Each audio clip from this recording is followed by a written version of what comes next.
House of Wolf, Part 2. Amalie was dumbfounded. Her grandmother and Grace were ridiculously adamant that she should inherit Fuchs Estate, and nothing she said, even her outright refusal, budged them. She stalked out of the dining room in a state of aggravation. In her room, she flung herself on the king-sized bed and tried to calm down. Eventually, her rational brain started to build a puzzle, albeit with some major pieces missing. What was her grandmother thinking? To give over the family treasure to a granddaughter she had not seen or even attempted to contact in 18 years? Amalie propped herself up on her elbows. Maybe that wasn't true. Auntie Grace had kept in touch, kept tabs on Amalie on Charlene's behalf. Amalie stirred uneasily. This would mean Grace had been Charlene's spy. No, why put a negative spin on it?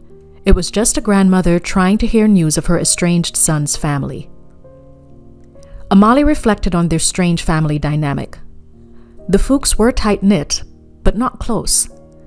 They kept each other's secrets, but there was no expression of affection amongst them. Her last visit had been at age 5. She frowned, trying to remember her childish impressions of that time. Her father and mother were fighting, and Charlene had been overbright and cheerful. Wolfgang snubbed her by reason of being a whole 2 years older, so she had no one to play with. She had wandered the grounds that visit under the watchful eyes of the staff, who had gone out of their way to give her mangoes, guavas, and other treats. She had played with their children until Charlene put a stop to it. Amalie surprised herself with her own recall, but then again she had an analytical mind that liked details. "I'm an heiress to a former slave plantation," she said out loud, and the words tasted bitter. On the other hand, maybe she could do some good here. Improve conditions for the staff. Use the profits to fund charities focused on education and on health on the island. It occurred to her that she knew very little about Fuchs, especially its financial stability. She sighed. Was there any amount of charity funding that would take away the stain of her ancestors' blood on this ground? Suddenly, Charlene's earlier doom-filled words came back to her. Blood on the land and revenge. What was she talking about? Amalie drifted off into a troubled sleep, and when she woke, light was just eking over the horizon. She had fallen asleep in her dress and makeup, so she stripped off and took a shower. Birdsong chirped as though summoning her outdoors, so she changed into denim shorts and t-shirt and left her room. Even at that early hour, she could hear activity in the kitchen, and there was a young woman setting the table for breakfast. Fresh-cut cream and pink roses in vases had been strategically placed on the mahogany Victoria-era sideboard and on the dining table. The girl smiled at Amalie. "Morning, miss. Breakfast will be ready for 7 o'clock, she said. "Thanks. I'm just going to take a walk and build up an appetite for it," Amalie replied. "I'm Amalie." "Yes, Miss Amalie. I remember you when you last came. We were playing Mr. Wolf together," the girl replied and chuckled. Amalie made a grimace. "I'm so sorry. I don't remember your name," she admitted. "Melanie, but they call me Mel. I remember you had all this curly nice hair and long skinny legs. You could run fast," Mel said, chuckling. Amalie vaguely remembered the game where one child was designated Mr. Wolf and the rest of the children were the sheep and had to run to avoid being caught and presumably eaten. "Your Auntie Grace gets so mad when she find out. My ma beat my backside blue," Mel said with a broad grin. Amalie was taken aback. Why would they be upset about that? The question seemed to surprise Mel, and she looked perturbed. "You know, your family rich and my ma says we don't have no business getting above ourselves. And then the game really upset Auntie Grace, the wolf thing." Mel dropped her voice and glanced around her as though someone could be eavesdropping. "So they hit you for that? That's just abusive," Amalie said. "Why is everything still so backward on this island?" Mel shrugged and smiled. She turned her attention back to layering cutlery, and Amalie realized Mel might be offended. "Mel, I'm sorry. I just don't think it was right to punish you for playing with me. I was very lonely, and you and your friends made my visit fun. It was just a game." Amalie tried to soften her tone. Mel looked surprised. "Oh, miss, that's okay. It don't trouble me. Everybody was just upset because they had just found that girl in the gazebo all bit up, and they scared we called the wolf back when we played that game," she explained. Amalie stared at her. "What girl? What wolf?" she demanded. Mel stopped her task with the silverware still in her hands. She stared back. "Miss Amalie, you don't know they call this place the House of Wolf?" Her incredulous tone made Amalie feel stupid. At that moment, Auntie Grace walked into the dining room, leaning on her walking stick. Amalie turned to look at her, and it was obvious that she had overheard the last sentence. The look of rage she shot Mel shocked Amalie. Mel returned to her task with hunched shoulders and a sullen expression.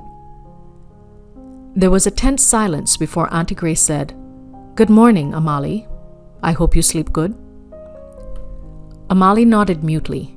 She glanced back at Mel, whose cheerful demeanor had disappeared. "Where's Wolfgang? I'd like to talk to him," Amalie asked. She was already planning to corner Mel to quiz her privately about her cryptic statement. Aunt Grace's lips turned down at the corners.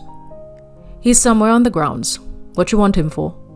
"He's about to lose his inheritance, so I think I'd like to know how he feels about it," Amalie replied. Grace made a dismissive motion with her free hand. "It's decided." She turned and hobbled off to sit at the dining table. "No, it's not. I meant what I said. I don't want it. I'm not moving to Antigua," Amalie declared. She noticed Mel side glance her and then slip out of the room at the double doors leading to the kitchen. "You stubborn just like your father. Klaus never understood his duty to the family." Auntie Grace's voice rose. "Because he didn't want other people telling him how to live his life, and neither do I," Amalie snapped. She took a breath. "I'm going for a walk. I'll see you at breakfast." Her walk through the well-laid-out gardens and pathways calmed her. Everywhere flowers flourished. Hydrangeas, irises, orchids, hibiscus, and others that were so exotic she didn't recognize them. She didn't know much about gardening, but it was obvious that while things seemed to grow at will, there was careful design behind the layout. Her feet seemed to lead her to the less well-kept areas of the grounds, where the grass grew as tall as her waist, and the bushes were a tangled mess. She could feel the stone slabs under her feet on the moss-covered walkway leading up the dilapidated gazebo. She stopped a few feet away, not daring to risk going up the rotted wood steps. Vines hung over the roof and twined around the post, forming leafy curtains. As her eyes adjusted to the gloom, she started to see a figure within the depths of the gazebo. Her heart thumped, and she took an involuntary step backwards. Then she stepped forward again. "Hey, who's in there?" she demanded. The figure stayed motionless and then slowly emerged into the dawn light. Her breathing slowed, and she was glad she was standing her ground. It was a man, maybe in his late 50s, with a heavy beard that joined to thick sideburns and an unkempt short afro. His other notable feature were large round eyes in his ebony face. He wore a plaid long-sleeve shirt tucked into faded jeans. Even at that early hour of the day, the humidity was making her perspire. So why was he dressed like that? He seemed familiar. He regarded her in silence, looking her over with a strange intensity. Amalie returned his stare. "You're pretty like your mother," he said in a quiet voice. Amalie was taken aback. Despite his ominous appearance, he seemed almost deferential when he spoke of her mother. "You know my mother?" "I met her when y'all came years ago. She pretty, but sad. You look like her." His eyes smiled, and she sensed a gentle spirit. "I'm sorry, but are you a worker here?" she asked, trying to relax her ferocious scowl into a friendly expression. He gave a soft laugh. "I'm your Uncle Terence, Grace's son." Amalie gave a gasp. She took a few steps forward but stopped as he retreated into the gazebo. "I'm so sorry, Uncle Terence. Auntie Grace didn't tell me you were on the estate," she said, holding her palms up as though to assure him she meant no harm. But he was not listening or even looking at her, but at some point over her shoulder. She turned to see Wolfgang stalking towards them, his handsome head held high. He came up to her and, to her surprise, put his hand on her shoulder. "You good, Uncle Terry?" he asked, his attention riveted on his uncle. Terence withdrew further into the gazebo, muttering. To Amalie, it sounded like he was repeating the same phrase, but she couldn't catch it. Wolfgang's grip on her shoulder tightened, and he forcefully turned her away from the gazebo and started pushing her down the pathway. Amalie protested, but Wolfgang was solidly built, and he propelled her away with his hand in the small of her back. She focused on not stumbling before abruptly coming to a stop. "What the hell?" she spat out. "Didn't Gran tell you not to come out to the gazebo? It's dangerous there." Wolfgang gave her a patronizing look. "You are so rude. What do you mean by pushing me like that? I didn't even get to say goodbye to Uncle Terence." Amalie felt her face flushing. "Best you don't have much to do with him. He's not right upstairs." Wolfgang made circular motions with one finger over his temple. Amalie's eyes narrowed. Yes, she sensed something was off about Terence, but he seemed harmless. "Then just say something. Don't you manhandle me like that again," she spoke through gritted teeth. "I thought you were looking for me? Mel told me." He ignored her outburst, which just made him seem even more patronizing. Amalie calmed her breath. She did need to focus. "Why is Gran so determined I should get Fuchs? You're older than me. You actually live here. Haven't you been running the estate for years?" Wolfgang's jawline tightened. "Have you any idea how superstitious she is? She believes in the curse wholeheartedly. Reason and logic can't shake it. She thinks if I take over, I'll turn into a monster and kill people," Wolfgang stated. "I don't understand any of this. My dad told me the curse was about ghosts." She struggled to remember the tale she had been told at age 5. The wind stirred, bringing sweet relief from the heat. Wolfgang sneered. "You don't even know our family history, and she wants to give you our most important asset. Crazy old woman." He eyed her with distaste. "Why are you being so nasty? I didn't come here to take anything from you or her. I had no idea she planned this," she retorted. "But here you are, out of the blue after all these years? You expect me to believe you?" He crossed his arms over his chest. "She asked me to come. She wanted me to investigate some mystery or something. Blood on the land and revenge?" Amalie trailed off as she realized she was rambling. At first, she didn't detect the subtle change in his demeanor. But something had changed. The hard look in his eyes was replaced by a speculative expression, and he uncrossed his arms. "It must be about Grace's daughter. She was attacked in front of the gazebo about 20 years ago. They never found out who did it," he mused. "Auntie Grace had a daughter? She never said so. Did she die?" Amalie asked. "How many secrets did this family have?" Wolfgang rubbed his stubbled chin. "Not then, but she had to go to an institution. She had a nervous breakdown, they say." "Why would Gran want you to investigate that? It happened so long ago."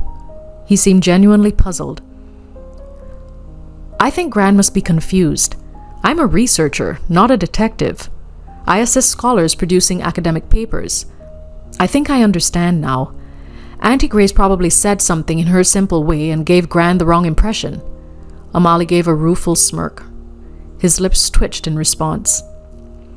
"I didn't come to take Fuchs from you, cuz. This is your home, and I'm sure it's been your life's work. I just hope you'll do good things with the profits, for the employees and the community in general." Amalie softened her tone. He raised his eyebrows slightly. "It's not doing that well. Gran did a major reno on the house and called in professional landscapers to redo the grounds. We're still paying for it. The few tourists we get aren't cutting it," he admitted. They walked back to the main house together and talked. He left her at the front door after promising to take her into town for shopping at Heritage Mall. They parted on a much more amiable footing. Amalie entered the foyer and stood for a moment to appreciate the sunlight filtering through the louvers and casting streams over the light, airy rooms. As she stood in the hallway, she glanced at the wall of ancestral paintings and photos and became conscious that she could no longer hear movement in the house. The hallway seemed insulated from the noises of the kitchen and the rest of the house. The air was heavy, and the sunlight streams did not penetrate this far into the house. She paused and felt the weight of the quiet. A door she hadn't noticed before opened, and a little girl stepped into the hallway. She looked at Amalie, her face shiny and dark-skinned. Amalie smiled. Charlene really loved her authentic role play.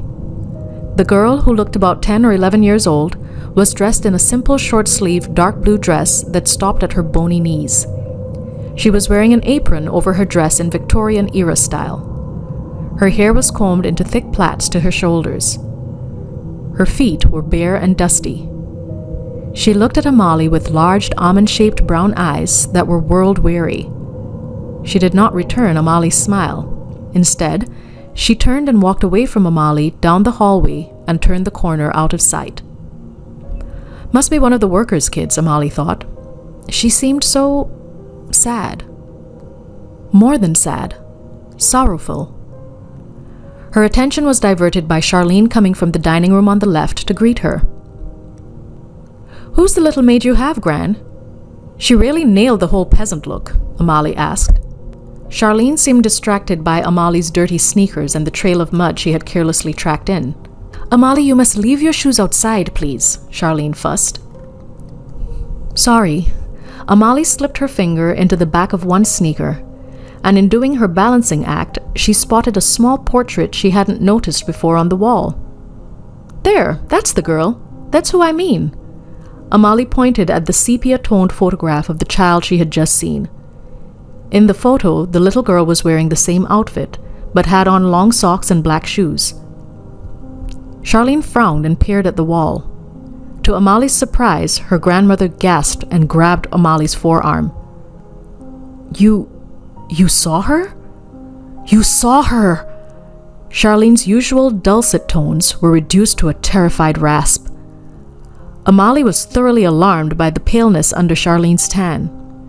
She helped her into the dining room to sit. Amalie spotted a jug of water on the dining table and grabbed it up, splashing water onto the table as she poured some hastily in a glass. She gave it to Charlene, but had to hold the glass as Charlene's hands were trembling. "You're okay, Gran. Just drink." "Good. Now take some deep breaths," Amalie soothed. Charlene grabbed Amalie's hands tightly. "You saw Babette. It's a sign. I was right to bring you here. I was right," she declared. Amalie sighed as she tried to calm her grandmother. "I don't think I can find out who attacked Auntie Grace's daughter, Gran. It happened a long time ago," she said. Charlene shook her head as though exasperated. No, you have to find Babette. You must find her," Charlene insisted. "What? Who is Babette, Gran?" Amalie felt like shaking her own head to clear away the madness. She was beginning to feel like a fly in Charlene's web. Charlene leaned forward, even though it was just the two of them in the room. "She was a housemaid to Marie Theresa, and something terrible happened to her. We need to find her body to bring peace to Fuchs and break the curse," Charlene insisted. Amalie felt an icy feeling climb up her spine. Marie Theresa Fuchs had been the wife of Lucien, who had founded the Fuchs Estate. "Gran, are you saying I saw a ghost of a child slave in your hallway just now?" Charlene smiled, looking years younger. "You will break the curse, Amalie. Babette told me herself."